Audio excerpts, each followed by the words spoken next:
Just want to say assalamu alaikum, everyone, from wherever you are. For most of us, it's either this is going to be your odd night or it's past your odd night,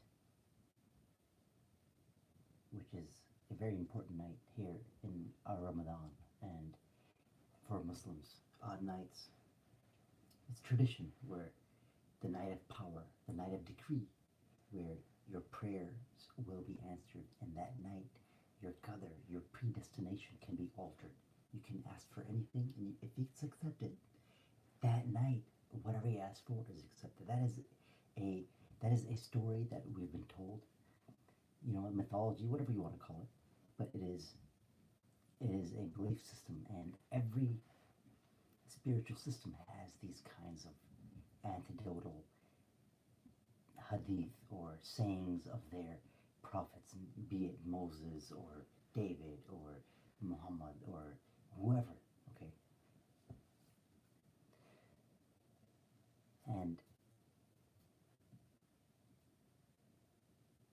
one of those topics is that during the end of days, whatever you want to call it, the Dajjal will not be talked about. And also, every prophet has warned their people about the Dajjal. So it's like, wait a second. So Noah warned his people about the Dajjal? Yes. So did Moses warn his people about the Dajjal? Yes. So what did he warn them that, okay, the Dajjal is going to come in these people thousands of years later, or is it going to come now? Because it's actually, it was talking about now, because they understood what the Dajjal was. The truth about the Dajjal, the Antichrist, it is the masculine mind taking over everything. It is the logical thinking mind, the mind of Caesar, the mind that senses the five sensory data information. That is the masculine mind. That is the mindset of the Dajjal, Antichrist. Because to have the Christ energy, to have the opposing energy, the Christ energy to come, see, because in Islam, the Dajjal will be defeated when the Christ comes, and it'll face the Dajjal, like the people that will make prayer, and then the Christ will come, and the Dajjal will melt. And when you ask any Muslim person, I ask my wife, I ask everybody, I ask them, I don't ask them anymore because I know it's like a very difficult, they can't answer it without getting into the metaphysical. Okay. Because they said, well, listen, how do you think Jesus is going to come back? Okay, the Christ, Isa, is going to come back. Yeshua is going to come back. Is he going to come back in an airplane? Is he going to materialize out of nothing? Or is he going to come back literally on a horse coming down? Or two angels on the side coming down? It sounds like light codes and information. And also the thing about the whole Christ thing, it's a metaphor. It's a metaphor of that raising that energy, the Kundalini energy of, and opening your third eye, which is not only the eye, your pineal gland. That's not the third eye. The third eye is the eye inside your mandula. I believe mandula. It is these two basically like pairs of eyebrow. It's like a sensory, some kind of sensory mechanism, and it's like it is it's the memory banks or something. I forgot. I will refresh my memory, but I have had a long day, and I don't know if it was what day it is. Tuesday, Thursday, today. I don't know. So, anyways, this part of the brain, when that is awoken, that is awakening your third eye, because your first eye is actually your sense of your lips, your pairs of lips, because you speak and you think, and you express your thought, and you get a reflection back at that thought. That's the first level. But the second eye is your two eyes, because it's pairs, right? But obviously we know that it goes to different parts of the brain. But the pair's eyes that's your second eye, because that that reinforces what the word is and what it reflects back, and it's like it's a loop. And most people are stuck in this loop, the first and second eye, and then they're caught on the labels and the physical illusion of things. The third eye is that inner eye that attaches like a different, the higher self. It connects the higher self to that reality, and then now it's aligned. And then from that, you once it's aligned and you make it stronger, and you make it stronger, and then you focus on your intent and desire, then you can manifest your reality. And even during that stage, when this is happening, you're going to become more articulate in what you do. You're gonna have this different energy coming out of you. But this is a spiritual practice that you have to have throughout, and you have to dedicate your life to it, and you have to let go of things that take away your energy and all this stuff. And then the thing about the jaw is, when the jaw is said to be blind in the left eye, okay, and it sees through the right eye, which means that it only sees through one eye. It only sees, the right eye is controlled by the left brain. The left brain is the masculine mind. It only sees through the left brain. It's left brain dominant. Okay, it suppresses imagination. It suppresses, this is what the left brain is not. It doesn't suppress, actually. The left brain it's not meant to suppress the right brain, to suppress the ideas. All it's meant to do is it's meant to make a structure for that idea. The right brain has a vision, and left brain is the masculine mind, is just the worker. It is the servant of the imagination. But obviously there are rules to nature. There are rules to gravity. There's rules to finances, right? There's rules to all these laws, right? There's unwritten rules of how you build wealth, and there's unwritten rules of business, and unwritten rules of neuro-linguistic programming, and all these kinds of things. This is what this path takes you down to. And when you understand the jaw, it is actually said that the jaw will have most of humanity behind him, behind this being, this false Christ, this false Messiah, this false Savior. Because the jaw is a Savior too, it's a false Messiah. So Savior what? People think the Savior is, okay, getting that job. The Savior is, okay, getting a better car. Or now the Savior is going to be, now this whole quarantine thing, the Savior is going to be, this political figure. I'm going to write Bernie Sanders in, I'm going to vote for Trump. I'm going to do, that's a Savior. That becomes a Savior. There's always a Savior. That you'll see that in the masses will always have somebody that's going to fix whatever problem there is.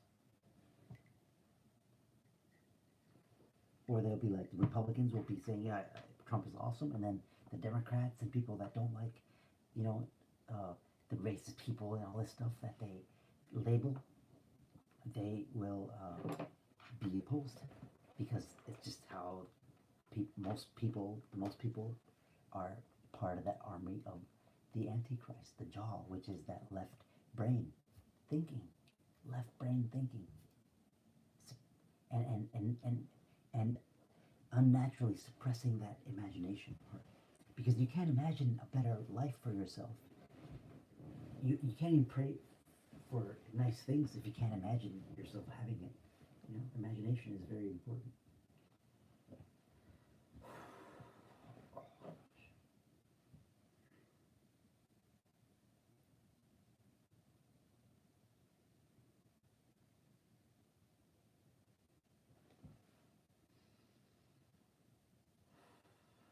You are 78% water, and water is a crystalline structure.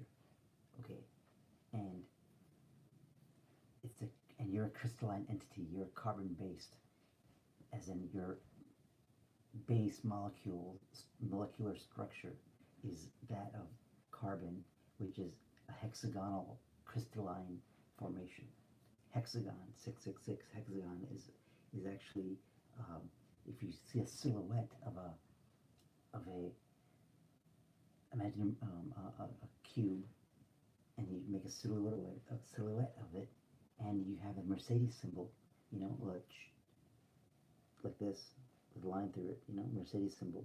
The silhouette of that is a hexagon, and you see the hexagon in like bees, and you see the hexagon in if you take the Star of David and you connect the dots, the points, it's a hexagon, and in the hexagon is a pentagram, and then it's like a repeating cycle. In the pentagram there's a hexagon, and it repeats for infinity. And that's just like how the atoms are. That's just a representation of the atoms, because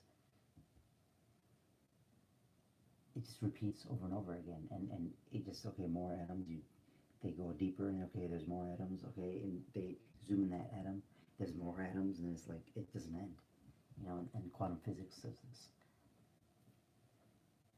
And the left brain wants authority figures, that you deem authority figures to give you that information. And if it doesn't come from that source, or anything that is around that source as at the same level, or even in the same reality of that ballpark that you agree with, then you'll listen to it. That can become an authority figure. But you'll be the more farther away it is from that deemed authority figure, what you think it looks like, your ego thinks it looks like for you, because it's trying to protect you. It's going to be more and more skeptical. And so some people might look at me like, oh, is he wearing this? And he's talking about Islam. Is he Muslim even? Like, what does he have on here? It's like, that's just, other people have different ideas of what the truth is. And the truth of the matter is that we've been given our beliefs by our parents, and parents have by their parents, and a lot of times we stick with our beliefs, and if we do leave the belief system, it's because of some jaded reason, and you're escaping something, and you basically, you're escaping a certain part of yourself, and a lot of people that leave a religion to join another religion, they're just leaving a structure that couldn't give them energy to a structure that's the same, that gives them energy, that gives them that what they needed at the time, and for them that becomes the truth, and they make some of them make a living off of talking about their conversion to Christianity from Islam. And I'm sure, the thing is, I'm Muslim, but I am everything else, because that's what everything else is. It's just talking about the same divine. The divine is infinity. Allah, Jehovah, whatever you want to call it, what does it matter what we call it? It's just a name that certain cultures give that energy. And it's like, no, my name for that energy, for that being that controls everything is better, and my way is better. It's like, no, you have to follow my way, It's like, okay, what I could find, I'll follow you, but I'll follow that way too, and I'll follow you, then all of a sudden you're following it every way. And it's like, why can't I do that? Why can't I do that? Because it's all talking about the same infinite divine creator that actually flows through which is your consciousness, and the soul that was breathed into you is from that being. Where was blown the soul when the roof was blown into us? Where was it blown from? From an angel? Fine. Where did the angel get created from?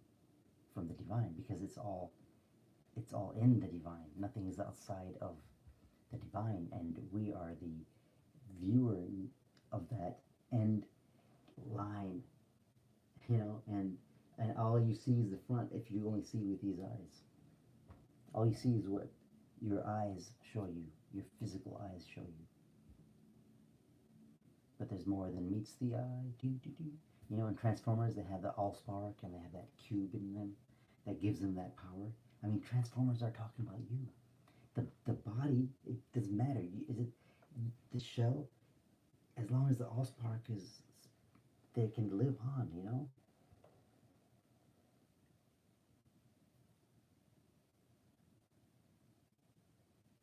Because that spark gives them that shell that they become the car. But they're not the car. They just take on the characteristics of the car, of the vehicle. But they're not. They're not the vehicle. It's not like when the vehicle dies, they die. No, they go to some other world. It even says it.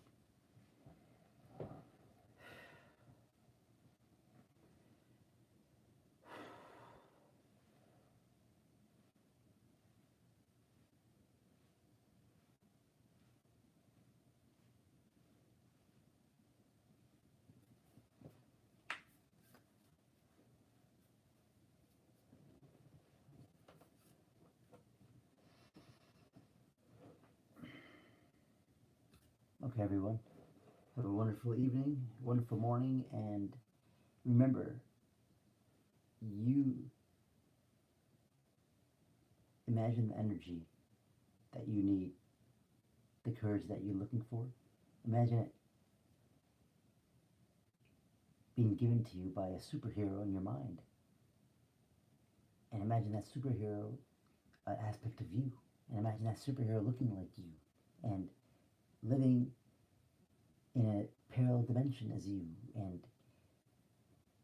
and you start living that character. And that parallel dimension is the same dimension as this. And once you start being that character is magnetized to a higher vibration and frequency. The things that'll attract to it is going to be the things that it's going to be just at its level. You know, it's normal for it, but at your lower vibration, it's like, wow, it's amazing for it. You know, at your ego level or your physical self that just wants to, has fleshly desires, it's going to get at a higher level.